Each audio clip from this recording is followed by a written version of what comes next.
This is how the world will be deceived to accept the mark of the beast. Watch this video to avoid the trap of the Antichrist. For thousands of years, we have been forewarned about the coming of the Antichrist. We have had ample time to prepare for the tragedy that will follow the arrival of the Antichrist. We know of the dangers, we know of the promise, and we know of the retribution. So we cannot be deceived, right? Wrong. In spite of the Bible's admonition of the coming son of perdition, many will fall to his antics. Many will take the mark of the beast. Why? That is what this episode is about. In this episode, we will look at why billions of people will take the number 666, in spite of knowing the danger. It won't just be non-believers. People of faith will be tempted and stumble. They will stumble because they disregard the signs of the times. They will stumble because they will lean on their own strength to withstand the 1,000-year plan of Satan.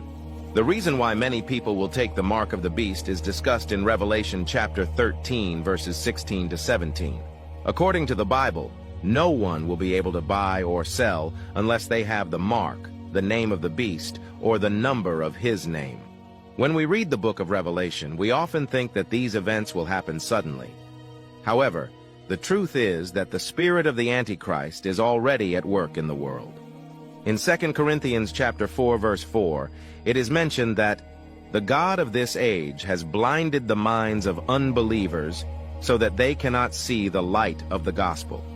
This shows that the devil is already actively deceiving people. If we ask people today whether they would receive the mark of the beast, most would say no because they understand its significance and origin. But how will the Antichrist, the devil, recruit people to accept the mark? There are two major ways: deception and idolatry. Deception is the first approach the devil uses. He is known as the father of lies, and he will come as a man of peace, deceiving the world into believing that he is the solution to all problems. He won't reveal his true intentions initially, but the world will trust and worship him. The Antichrist will speak evil against God, blaspheme his name, and shift people's focus from God to himself. His deceptive strategy will make millions worship him. Some will say, "Is it not just a mark? What harm can it do to me?" Others will rationalize. They will say, "If God does not want me to take the mark, he would not have allowed this to happen."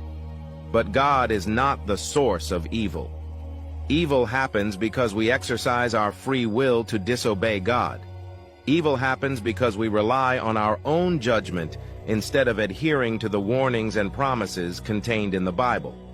In Psalm chapter 121, verses 7 to 8, God was emphatic in his promise.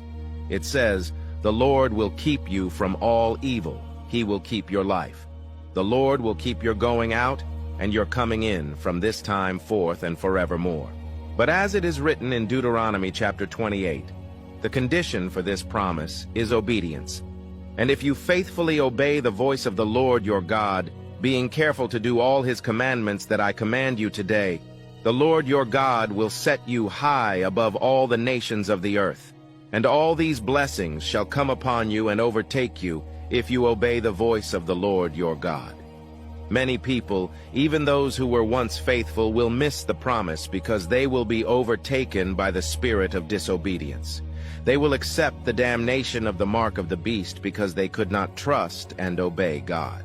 The Antichrist's second approach to get people to accept the mark of the beast is through the offer of material things. People desire a good life and wealth, and the devil will use temporary material possessions to deceive them. Without the mark, people will not be able to buy or sell, creating a strong motivation for many to take the mark. This leads to the second method: idolatry. After many have been deceived, they will worship the Antichrist as an idol, adoring him as a celebrity. The world is already inclined to idolize and worship athletes, musicians, and other figures. Concerts and events demonstrate this worshiping behavior, with thousands of people exalting and uplifting a person's name. People have become accustomed to worshiping human beings, and the Antichrist will exploit this tendency. The book of 2 Timothy chapter 3 is as revealing as it gets. It says, "In the last days there will